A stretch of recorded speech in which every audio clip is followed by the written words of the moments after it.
Hello दोस्तों, स्वागत है आपका हमारे यूट्यूब चैनल पे। आज हम लोग कक्षा 10 के अम्ल क्षार लवण चैप्टर के कुछ ऑब्जेक्टिव क्वेश्चन करने वाले हैं। तो शुरू करते हैं। पहला क्वेश्चन है, अम्ल और क्षार आपस में अभिक्रिया करके क्या बनाते हैं? ए है प्रबल क्षार, बी है प्रबल अम्ल, सी है लवण और डी है क्षार। देखिए, अम्ल जो है, अम्ल स्वाद में खट्टे होते हैं और क्षार जो होते हैं वो स्वाद में कड़वे होते हैं। अम्ल का पीएच मान 7 से कम होता है, क्षार का पीएच मान 7 से अधिक होता है। अम्ल और क्षार आपस में अभिक्रिया करके, जैसे अम्ल ले लेते हैं हाइड्रोक्लोरिक अम्ल HCl प्लस क्षार NaOH सोडियम हाइड्रोक्साइड। जब ये दोनों आपस में अभिक्रिया करते हैं तो इसका सोडियम और इसका क्लोरीन NaCl और प्लस H2O बना देते हैं। यानी कि ये क्या है, NaCl नमक बन जाता है जो एक लवण है। अम्ल और क्षार आपस में अभिक्रिया करके लवण बनाते हैं। HCl अम्ल और NaOH क्षार आपस में अभिक्रिया करके लवण और जल बनाते हैं। इसी अभिक्रिया को दूसरे रूप में इस प्रकार परिभाषित किया जाता है, उदासीनीकरण अभिक्रिया। जब अम्ल और क्षार आपस में अभिक्रिया करके लवण और जल बनाते हैं तो इसी को उदासीनीकरण अभिक्रिया कहते हैं। प्रबल क्षार तब बनता है जब प्रबल क्षार और दुर्बल अम्ल आपस में अभिक्रिया करते हैं तो प्रबल क्षार बनता है। जो मजबूत होगा वही बनता है। और प्रबल अम्ल जो होता है वो प्रबल अम्ल और दुर्बल क्षार से अभिक्रिया करके प्रबल अम्ल बनता है। या अम्लीय जो गुण होता है उसमें प्रबल अम्ल का गुण जो बनता है उसमें प्रबल अम्ल का गुण आता है। अगला क्वेश्चन है, अम्लीय वर्षा के जल का पीएच मान होना चाहिए 5.6, 5.6 से कम, 5.6 से अधिक और 7। तो अम्ल वर्षा के जल का पीएच मान 5.6 से कम होना चाहिए। ऑप्शन नंबर बी सही है। देखिए, जब वायुमंडल में SO2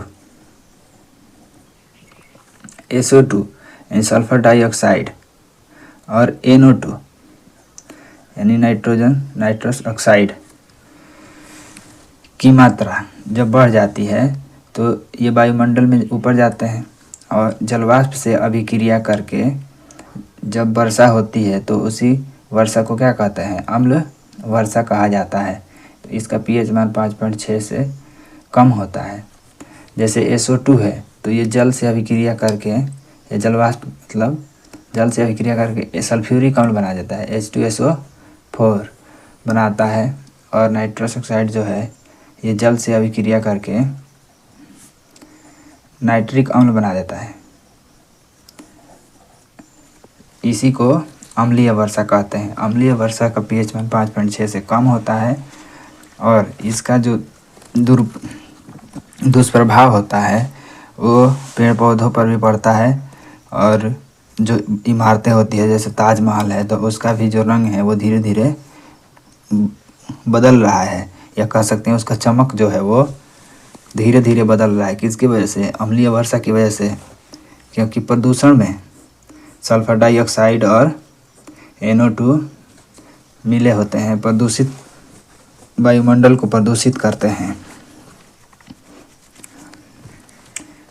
अगला क्वेश्चन है, निम्नलिखित में कौन प्राकृतिक सूचक है?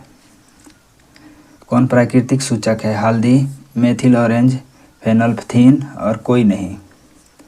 ये सूचक दो प्रकार के होते हैं, एक होते हैं प्राकृतिक सूचक और दूसरे होते हैं कृत्रिम सूचक। प्राकृतिक सूचक वैसे सूचक होते हैं जो हमें प्रकृति से मिले होते हैं, और कृत्रिम सूचक जो होते हैं वो हम लोग अपने से मतलब बनाते हैं। और हल्दी जो है ये प्राकृतिक सूचक है। मेथिल ऑरेंज भी सूचक है और फेनोल्फथीन भी सूचक है, लेकिन यह कृत्रिम सूचक है। मेथिल ऑरेंज जो है ये अम्ल को लाल कर देता है और क्षार को पीला कर देता है। जैसे अम्ल जो है मेथिल ऑरेंज से अभिक्रिया करेगा तो कैसा हो जाएगा, लाल हो जाएगा। क्षार से अभिक्रिया करके पीला कर देता है। फिनोल्फ्थालीन जो है सॉरी अम्ल के साथ रंगहीन हो जाता है, यानी कोई सा भी रंग नहीं देता है। और क्षार के साथ गुलाबी हो जाता है, क्षार के साथ गुलाबी। और हल्दी की बात करें तो ये अम्ल और क्षार के साथ क्या करता है, लाल हो जाता है। और अम्ल के साथ पीला। अगला क्वेश्चन है, निम्न में कौन क्षारीय ऑक्साइड है? ए है SO2, बी है NO2, सी है P2O5, डी है Na2O। तो क्षारीय ऑक्साइड, देखिए ऑक्साइड दो प्रकार के, एक होता है अम्लीय ऑक्साइड और दूसरा क्षारीय ऑक्साइड। तो क्षारीय ऑक्साइड जो होते हैं ये धातु के ऑक्साइड होते हैं। अधातु के ऑक्साइड अम्लीय होते हैं। अधातु के ऑक्साइड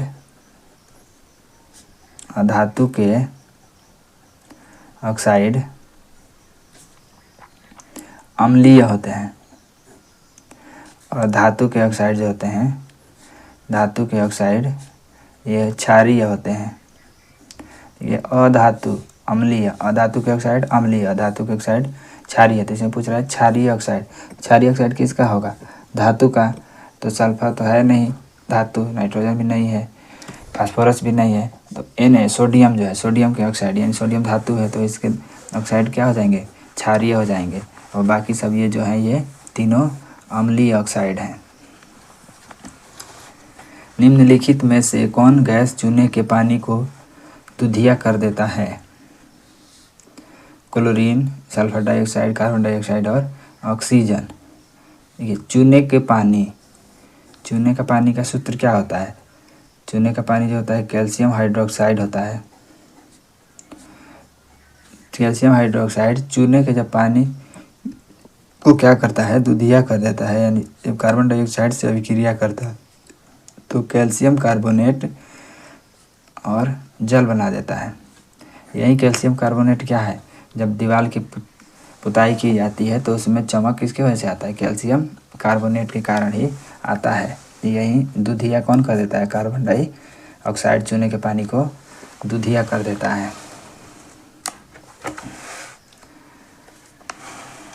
एक बार और देख लीजिए, स्क्रीन से बाहर हो गया था। निम्नलिखित में कौन गैस चूने के पानी को दुधिया कर देता है? तो जब चूने का पानी CaOH ट्वाइस कैल्शियम हाइड्रोक्साइड होता है चूने के पानी का सूत्र, और जब यह कार्बन डाइऑक्साइड से अभिक्रिया करता है तो कैल्शियम कार्बोनेट बना देता है और जल बनाता है। तो यही कैल्शियम कार्बोनेट की वजह से जब दीवार पे पुताई की जाती है तो सफ़ेदी आती है और चमक आता है। तो इसका सही आंसर हो जाएगा कार्बन डाइऑक्साइड।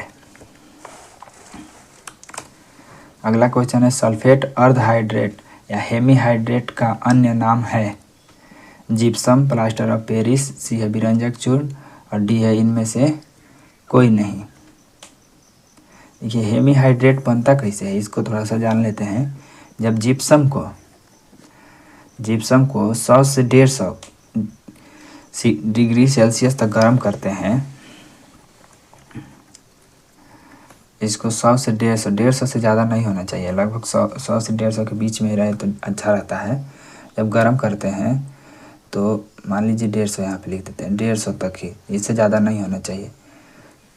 पर गर्म करते हैं तो कैल्शियम हेमीहाइड्रेट बनता है। CaSO4 इंटू हाफ H2O और प्लस H2O, क्योंकि इधर 2 H2O है तो इधर हाफ और इधर 1.5, तो दोनों मिलकर 2 बन जाएंगे। तो इसमें जो ये वाला उत्पाद जो बना है यही क्या है, प्लास्टर ऑफ पेरिस है। प्लास्टर ऑफ पेरिस का फॉर्मूला होता है CaSO4 into half H2O। Plaster of Paris का उपयोग मूर्ति बनाने में किया जाता है और जब टूटी हुई हड्डियों को जोड़ने में भी इसका प्रयोग किया जाता है। ये प्लास्टर ऑफ पेरिस को जब पुनः पानी में मिला देते हैं तो यह ठोस बन जाता है, तो यह क्या बन जाता है, जिप्सम बन जाता है। और जब जिप्सम को गर्म करते हैं तो प्लास्टर ऑफ पेरिस बनता है। तो प्लास्टर ऑफ पेरिस का उपयोग हड्डियों को जोड़ने में, मूर्ति बनाने में भी प्रयोग किया जाता है, या घरों में भी निर्माण कार्यों में प्लास्टर ऑफ पेरिस का उपयोग किया जाता है। अगला क्वेश्चन, अम्ल का पीएच मान होता है। अम्ल का पीएच मान ए है 7 से कम, बी है 7 से अधिक, सी है 7 और डी है 14। तो अम्ल का पीएच मान जो होता है वो 7 से कम होता है। जैसे पीएच स्केल पे 0 से 14 तक अंक होते हैं, 0 से 14 तक, बीच में 7 होता है, तो 7 वाला तो क्या हो जाता है, उदासीन। लेकिन 7 से जैसे जैसे कम होते जाएगा तो ये अम्लीयता इधर को बढ़ती जाएगी, और जैसे जैसे इधर दाहिने साइड जाएगा तो इधर को क्षारीयता बढ़ती जाएगी। जैसे 0 जिसका मान होगा वैसा अम्ल जिसका मान 0 होगा वो प्रबल अम्ल होगा, और जैसा क्षार जिसका पीएच मान 14 होगा वो प्रबल क्षार हो जाएगा। आइए एक बार इसको रिवीजन कर लेते हैं। अम्ल और क्षार आपस में अभिक्रिया करके क्या बनाता है, तो अम्ल और क्षार आपस में अभिक्रिया करके लवण बनाता है। जैसे ये हो गया अम्ल, हाइड्रोक्लोरिक अम्ल, और ये हो गया क्षार, दोनों आपस में अभिक्रिया करके लवण बनाते हैं। और जब अम्ल और क्षार आपस में अभिक्रिया करके लवण और जल बनाते हैं तो इसी को उदासीनीकरण अभिक्रिया कहते हैं। अम्ल वर्षा के जल का पीएच मान होना चाहिए 5.6 से कम होता है। जैसे फैक्ट्री और धुएं, गाड़ियों के धुएं से नाइट्रोजन डाइऑक्साइड और सल्फर डाइऑक्साइड निकलते हैं, तो ये वापस वायुमंडल में ऊपर जाते हैं, तो जलवाष्प से अभिक्रिया करके सल्फर डाइऑक्साइड H2SO4 बनाता है और नाइट्रोजन डाइऑक्साइड HNO3 बनाता है, जो कि दोनों क्या हैं, अम्ल है। यही जब बारिश होता है तो जल के साथ पृथ्वी पे आते हैं, इसी को क्या कहते हैं, अम्ल वर्षा कहा जाता है। और ये इमारतों को नष्ट, मतलब उसके रंग को बदलते हैं। जैसे ताजमहल है तो उस एकदम चमकता है, लेकिन अब उसका रंग जो है वो धीरे धीरे कम होते जा रहा है, उसका चमक कम होते जा रहा है। किसके कारण, तो अम्लीय वर्षा के कारण। निम्नलिखित में कौन प्राकृतिक सूचक है। प्राकृतिक सूचक जो हमें प्रकृति से मिलता है, तो हल्दी क्या है, प्राकृतिक सूचक है। मेथिल ऑरेंज और फेनोल्फथलीन यह कृत्रिम सूचक है। ये भी पूछ देता है, मेथिल ऑरेंज अम्ल को लाल करता है और क्षार को पीला करता है। फेनोल्फथलीन अम्ल के साथ रंगहीन और क्षार के साथ गुलाबी हो जाता है। हल्दी अम्ल के साथ पीला और क्षार के साथ लाल हो जाता है। एक बार इसको देख लीजिएगा, इसमें हमको थोड़ा सा डाउट लग रहा है। निम्न में कौन क्षारीय ऑक्साइड है, तो क्षारीय ऑक्साइड, इसको याद रखने का ट्रिक देखिए, अधातु के ऑक्साइड अम्लीय, अधातु के ऑक्साइड अम्लीय, अधातु के ऑक्साइड क्षारीय। ऑक्साइड का मतलब क्या है, जब ऑक्सीजन से अभिक्रिया करते हैं तो ऑक्साइड बनाते हैं। अधातु के ऑक्साइड अम्लीय, लेकिन इसमें पूछ रहा है क्षारीय ऑक्साइड, तो क्षारीय ऑक्साइड किसका होगा, धातु का। तो इसमें देखिए कौन धातु है, तो धातु इसमें एक ही है, सोडियम, तो ऑप्शन नंबर डी सही हो जाएगा। इस तरह आप पहचान कर सकते हैं धातु के ऑक्साइड और अधातु के ऑक्साइड, क्षारीय और अम्लीय ऑक्साइड का। निम्न में कौन गैस चूने के पानी को दूधिया कर देता है, तो कार्बन डाइऑक्साइड। चूने का पानी का सूत्र कैल्शियम हाइड्रोक्साइड, तो कार्बन डाइऑक्साइड से अभिक्रिया करता है तो कैल्शियम कार्बोनेट और जल बनाता है। इसी को दीवारों पर सफ़ेदी के रूप में प्रयोग किया जाता है, जिससे चमक आती है। सल्फेट हाइड्रेट और हेमीहाइड्रेट का अन्य नाम क्या है, तो सल्फेट हाइड्रेट और हेमीहाइड्रेट का अन्य नाम प्लास्टर ऑफ पेरिस है। प्लास्टर ऑफ पेरिस का प्रयोग टूटी हुई हड्डियों को जोड़ने में किया जाता है, मूर्ति बनाने में किया जाता है, या निर्माण कार्य घरों में इसका प्रयोग किया जाता है फिनिशिंग के लिए। और ये बनता कैसे है, तो जिप्सम को गर्म करते हैं, कितना, 100 डिग्री से 150 डिग्री सेल्सियस के बीच में ही गर्म करते हैं, तब ये बनता है। अम्ल का पीएच मान कितना होता है, 7 से कम। जैसे पीएच स्केल 0 से लेकर 14 तक होता है, बीच में 7 जो होता है वो उदासीन होता है, 7 से कम होता जाएगा तो अम्ल, 7 से ज़्यादा हो जाएगा तो क्षार। जितना इधर आइएगा उतना ज़्यादा अम्लीयता बढ़ता है, और उदासीन से जितना इधर 14 की तरफ जाएगा क्षारीयता बढ़ता है। तो आज के लिए इतना ही, मिलते हैं नेक्स्ट वीडियो में। धन्यवाद।